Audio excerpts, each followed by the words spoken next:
I have to rush. There's no journey without luggage. So, Sport Billy gave me the idea. I needed a magical bag. And this is what I got. It's not my real, this one. I hope you understand. I just made it up, just for the sake of this presentation. Now, apart from course books, workbooks, grammar books, teacher's bag, nowadays should contain many other things. Flashcards, pictures, stories, photographs, pens, pencils, and everything. Now, also a laptop and a flash stick. Depending on many external or internal factors, the bag could be either a traditional teacher's bag with all that stuff that I mentioned earlier, or simply a very nice laptop and flash stick, a golden one. I found this on the internet. I loved it. Okay? Now, apart from the obvious use to carry a teacher's necessary tools, there are other reasons why should I have this handy bag. Because I'm bored. My students are bored. I need to do something else. So I need to have a lucky dip and get something out of it. Out of it, something new. Come on, yes. All right. Now, a teacher's bag should always have some junior stuff to start with, like thematically related flashcards for presentation, practice, games, whatever. And alphabet or number flashcards, finger puppets, my favorite, to make lively any kind of presentation, and a storybook. Then, some senior stuff. Much of it is similar to the previous one, but you need some more complicated stuff, some picture stories perhaps, because now the students can produce more. And some board games or cards to play games. Now, a teacher's bag should also contain some adult stuff, not the stuff you have in mind right now. I don't mean that, all right? Thematically related photographs, they have to compare contrast pictures, you know. They have to read newspaper articles, all the stuff, and they have exams. Let's not forget that. We need some examination material. Now, in the case of a high-tech teacher, not like me, like many of you here, I suppose, you have to have a laptop, don't forget it, your flash stick, I have it here. DVDs or CDs or CD-ROMs for extra practice, selections of videos, etc., PowerPoint presentations and all that stuff. Ideally, a teacher's bag should provide a combination.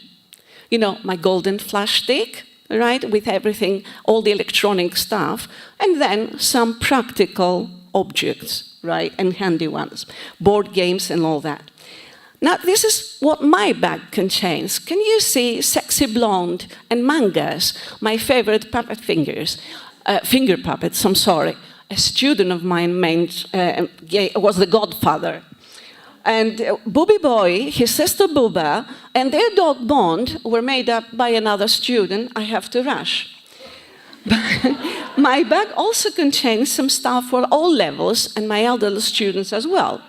Photographs, newspaper articles, the famous YouTube video from the life of Brian, my favorite, and all that. My bag would be incomplete without some exam stuff. After all, I am a teacher, you know. I have to test. Copies of past papers, photographs again to compare and talk about, videos. Don't forget Monty Python's, you know, grammar lesson.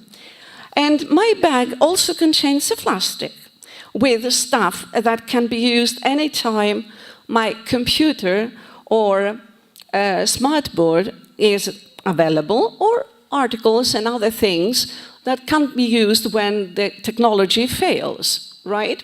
These are the obvious problems. Something unexpected happens. You cannot always trust technology, you know. It can go off the moment you need it mostly. But if you have your finger puppets, you can never be, you know, at risk. Now, I think that I'm reaching the end of it. Oh, yeah. This is why I update my material, because I'm bored. Some material gets very outdated. And there's always something new that I discover, not by looking at the mirror, of course, like the kid here. But there are things which are new, and when I discover them, I want to have them in my magic bag. Now, But for Elvis, I wouldn't have learned English. But for my love for the language, I wouldn't have become a teacher. But for Sport Billy, I wouldn't have got a magic bag. But for my students, I wouldn't have the motive to carry on. But for technology and this thrilling power, I might have retired. I'm sorry, I have to say thank you to all of you here. Thank you.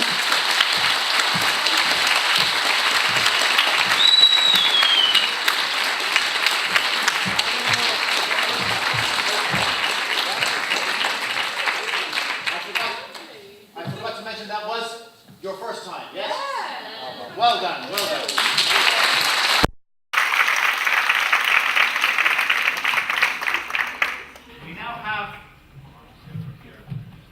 We have someone who, again, is not a stranger to Pecha. Yes, you. who has done a couple of them before, but this is a new one. I think this is the first time for this one, yes? This is a brand new one. Can you all please warmly welcome Marissa Constantinides.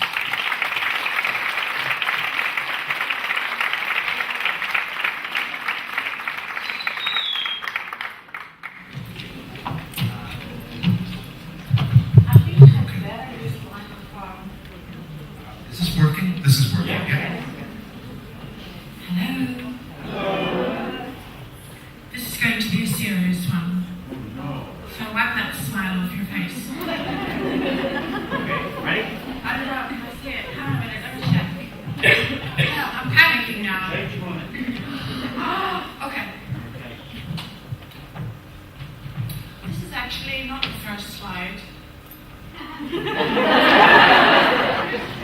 Oh, it isn't. This isn't the first. This is just my name. It's not the first slide, but anyway. You're cheating. I'm not cheating. I haven't started. I'm going to start when the next slide goes on. Here it is. I'm going to tell you how to be an outstanding teacher tonight. And I will begin with one of the most important things that we always talk about on training courses, and that is classroom rapport. And I want to warn you that rapport is not what it's cracked up to be. You really have to stop smiling, start scowling, and throw a lot of anxiety in the direction of your learners. Forget what Krashen said about zero anxiety. Keep them alert, keep them on their toes, remembering what you might say to them next, make them feel anxious. Laughing and humor is not part of your job. Smiling at the students is not going to help them. You're not paid for smiling anyway. So forget about that. Be serious because you have to be respected.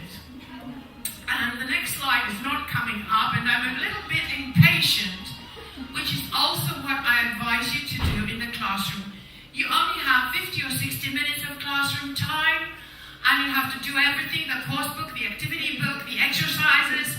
So if students are not giving you the right answer at the right moment, just be impatient, give the answer yourself. Do a lot of testing.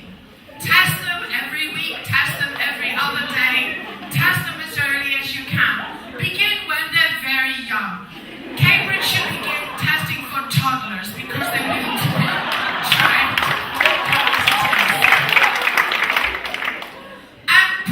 Of God in them, because your job is to be serious, and they have to be afraid of you, and they must respect you and listen to your every word. That figure in the corner is a reminiscence of the past. Forget about all these newfangled methodologies. Do not give them guidelines for activities. Allow a little bit of confusion. Let them put the pieces of the puzzle together. After all, it is the problem-solving oriented classroom. You're not supposed to give them methods and teacher training methodology at €8 an hour. Mix and match your groupings. You have those shy people who don't talk very much. Put them together with your loudest students. The ones who never stop talking. The class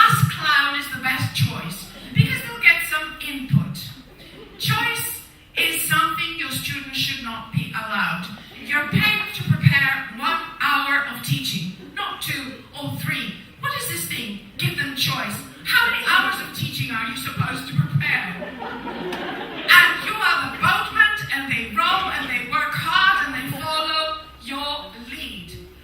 Avoid eye contact. Remember that familiarity breeds discontent. When the students are talking, do something useful, turn your back around to the board, correct the homework, do anything but that. Sit still. Stay behind your desk. Sit where the students can find you. They know where to look. Don't move around the class like a weary dervish. You know? What is this? You make your students dizzy and they're not concentrating. But when you decide to move, pounce. So that they are alert, anxious, and hanging on to your every word. If they're doing some kind of interesting group work, butt in and interfere, and that's the best moment to give them some choice episodes from your love life, your past. Pay attention to your best students, your pets, your favorites, especially those who bring you presents, not just apples. Gifts of gold and diamond are also very, very good. Using the voice, this magical instrument, this is your tool. Learn to use it. Don't speak softly, speak loudly and clearly so everybody can hear you.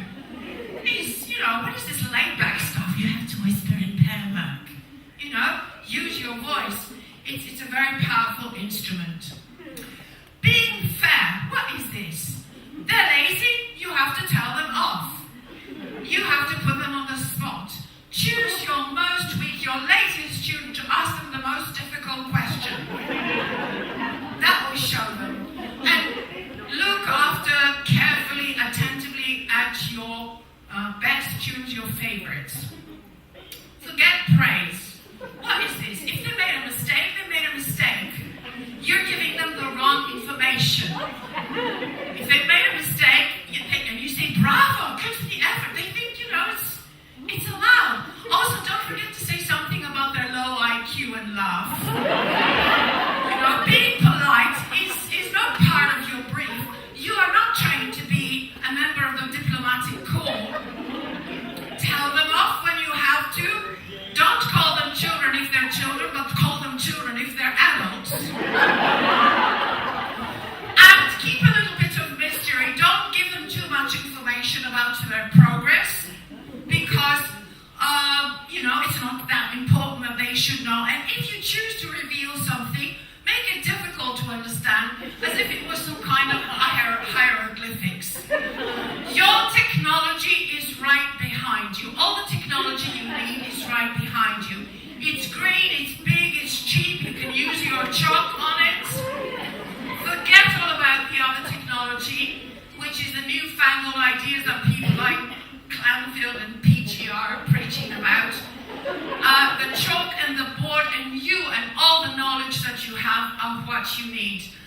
And this is the title of my presentation, which I asked Lindsay to put up, How to be an Outstanding Teacher. Lindsay, that's not what we agreed. Why did you do that?